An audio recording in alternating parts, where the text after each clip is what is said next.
University of Pajajaran International Relation expert, Bapak Teuku Rezasyah. Thank you so much, Bapak Teuku Rezasyah. Finally, it's good to meet with you here in the studio. Thank you for taking me in. An honor to be here. Yes, and before that, of course, me and Yani would like to convey that because of easing the restrictions that is happening right here in the capital city, Jakarta, we can now having this discussion with our mask on. So let's follow through the situation right now. It seems this is just like two kids. They like to bully each other. It has been going on. But how do you foresee the situation when it's more heightened, it's more, on siege right now, Bapak Teuku? This is a near war situation, yeah, that one. And secondly, the conflict between the North and the South has been there. And then the war has not been ended. Correct. And then especially things are becoming more delicate because there is a greater dependency.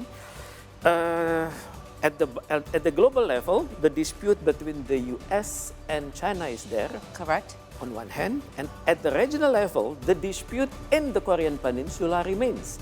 North and South Koreans. Right. And then Japan against Russia on the issue of four islands, Habomai, Shikotan, Etorofu, Kunashiri. And then on the issue of Japan and China, and also on the issue of ownership of islands involving Japan and South Korea. Right. So this is a very delicate issue, and what the North Korean has been doing, and also what the South Korean has been doing vis-a-vis the US, are not helping. Correct. Correct. Ideally, the two countries should dialogue, and the bosses, in this case China and the Americans, should let theoretically a peaceful reunification between the two, yeah. It seems like the big brothers are just making much more hard to have a peaceful amends between them. What worries me is the Americans are doing or are preparing a situation like what it had done to the Soviet Union in the past. In this case, challenging North Korea to compete, to arm itself more and more, and then put difficulties to the President Kim Jong-un. Because at the moment the world is experiencing pandemic COVID-19. Yeah? Correct. So we could imagine the same situation is also happening in North Korea. And at the same time, the administration under the leadership of Kim Jong-un, it has to play three-dimensional chessboard at the same time. Domestic chessboard, and then regional chessboard, and global chessboard. And at the same time, he needs to stabilize between security approach and prosperity approach. It is a very difficult situation. And what is expected by the West is greater instability in North Korea. And of course, it is expected, like in the past of the Soviet Union, it produced domestic instabilities. And then, even though people in DPRK do not want this to happen, but with the global campaign and so on, it could endanger the leadership of the current regime. So it is a very delicate problem. The world needs to criticize both here, not only the launching of missiles from the North Korean, but also the ongoing trainings, ongoing military trainings involving the US and its allies in this particular region. So it's a delicate situation, it's a near war situation, and you actually mentioned the United States. So what role can we expect from the Biden administrations in the Korean Peninsula? Well, I think we need to ask Joe Biden himself, how do you want to be remembered? Right. As the, what we call it, as a propagator for war? Or do you find yourself as a part of the problem or part of the solution? I think in the US, they have so many theoreticians. They have so many Center for Korean Studies. They have so many experts. I think it is time for the US to think how to let the Koreans discuss this among themselves. Correct. There are so many scenarios. For example, the reunification of Vietnam. That's one. It is a hostile one. And there is another scenario, reunification of Germany, the East and the West. It was a peaceful one. Yeah. So let the two Koreans discuss among themselves, even though they have strong belief in their ideologies. For for our families in the North, they believe on the strength, on the idealistic of Juche principles. And for our brothers and sisters in the South, they believe on the strength of modern democracy principles. Well, let them talk. Let them work without the, oh my God, hostile instructions from the great powers. It is not helping. We are talking about human rights. We are talking about the life of the people. We need to be concerned that the longer there is sanctions, boycott, and so on towards our families in North Korea, it's not good for them. It will make the government more fragile at the same time. Correct. And when it comes to fragile, one of the ways to test the missile. So on one hand, we need to understand the situation. The leadership in North Korea had to test their state-of-the-art of technology, and at the same time, our colleagues, the U.S. and its allies, needs to restrain at the same time.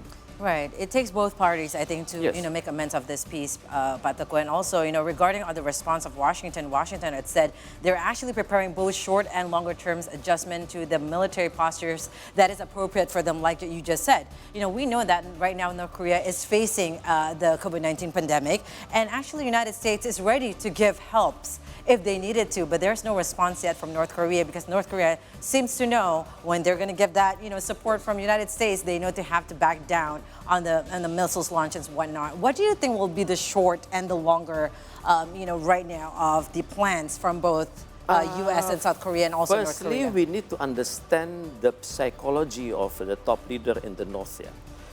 Kim Jong-un is a charismatic leader. He's a charismatic, a revolutionary leader. He's also charismatic, revolutionary, and also ideological leader. Correct. I think American has all the resources. Yes. But at the same time, the USA needs to understand the feeling of the top leader, because an immediate aid without United Nations control will cause further problems inside. I think if the United States would like to help, okay, but the help must be concerted, with international aid, for example, under UNESCO, under UNICEF, under ILO, or under other special agencies inside the UN. And of course,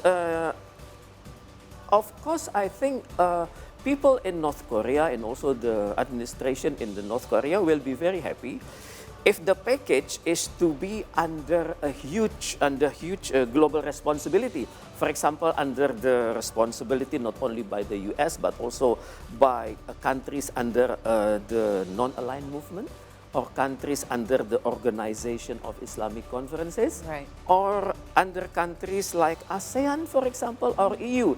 So in this case, okay, the US is the primus inter pares, okay, but if I put myself in the shoes of the North Korean leaders, I think people in leadership in North Korea preferring to see multilateralism than unilateralism at this very moment. Pak Teuku, you're trying to say if North Korea will accept humanitarian aid from the United States, it's because of humanity reason, correct, not because you're trying to reasoning with me, especially during this situation. All right, but can we talk about the missiles that was launched on Sunday? So detected North Korea firing 8 short-range missiles over 35 minutes from at least 4 different locations. Now, it was North Korea's 18th round of missile tests in 2022 alone. What message do you think the North Korea is trying to send to the world with all these tests?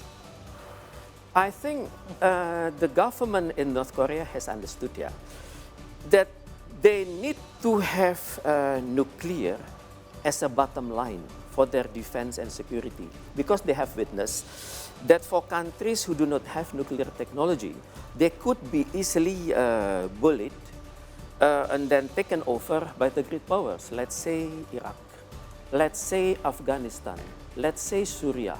And I think the leadership in Korea do not want to see this. But at the same time, we need to see that following the COVID-19 pandemic, they have problems.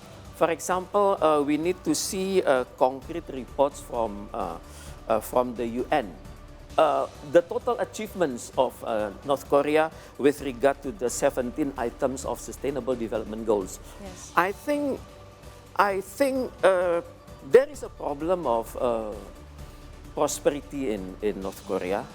There are problems with answering the basic needs of the North Korean. So I think the world has been pressuring them too hard.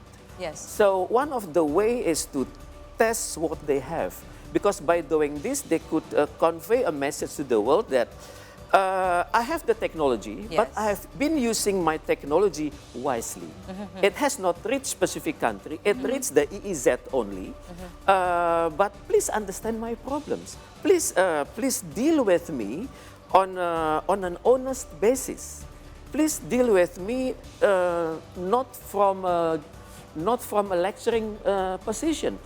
Please deal with me based on the fairness principles. Right. I think this is the hidden message from Kim Jong-un, but I wish to see more interviews done by the top leader of the North Korean countries, Yes. so that we know exactly what they need. Otherwise, scholars and the world, they keep guessing in the dark. Correct.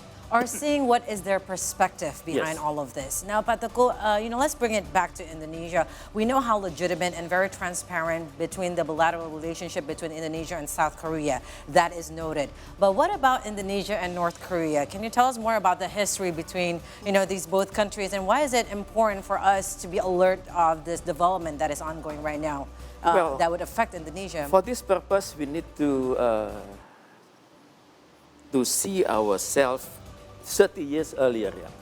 How beautiful it was, the relationship between our President Sukarno, with President Kim Il-sung from Korea.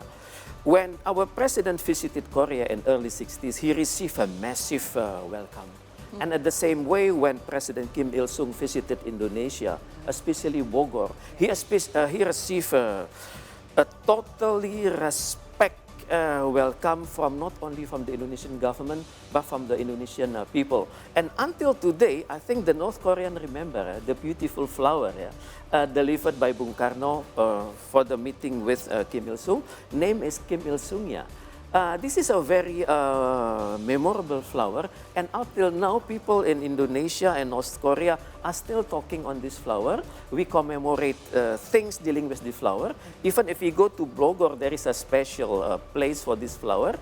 And since then, Indonesia have received a very honored respect, not only from the government of Korea, from the DPRK, but also from the people in DPRK. For example, they really appreciate the past harmonious relations, and also they appreciate our honest efforts to bridge the North and the South for a peaceful resolution. Oftenly, our past president visited North Korea and also South Korea and conveyed the message. What is missing at the moment, in ASEAN countries, the government of Singapore has successfully invited Kim Jong-un to come for a summit with the US, and then the government of Vietnam has done the same. I think it's about time for Indonesia to invite Joe Biden and Kim Il-sung to come to Indonesia. Let them stay in one specific island, and let them discuss their differences, and let them talk about the future peace between the two, because the peace involving North Korea, South Korea, and America, it will affect the world. And we in Southeast Asia, we are dreaming to see a peaceful world. Right, that's right. Yeah, you just give us a great picture. Actually, it was like, really, that would happen in the future? That would be really great, Pak Teuku. Okay, Pak Teuku, so it is important to stay alert for Indonesian of the developments between the countries. Now, there are news of missiles tests that are coming from Asian countries. Now, will this be the trend in regional security and development? What do you think? Well, theoretically, this will follow to regional arms race. And at the moment, we are aware that the prolongation of the Russia-Ukraine conflict has alerted countries, for example. It has alerted Taiwan. It has alerted also Korea. It has alerted Japan. And it has alerted countries in Southeast Asia regarding the South China Sea. So so the most important thing in this case is greater dialogue involving the disputant, and also dialogue between countries. We have mechanisms, for example, ASEAN Summit, East Asian Summit, and then ASEAN Ministerial Meeting. We have Shangri-La dialogue. I think this is what we need more to do, because countries need to be aware that the ideas of peace should start from their mind. Of course, we do not want to experience the Third World War. So that's why greater communication should be done between countries, and then between military industrial complexes, and also between countries who are in dispute, because this must end. That is such a good ending on your comment there, Pak Teuku. You said this all must have to end, and I think you are very correct that discussion is only need to be made.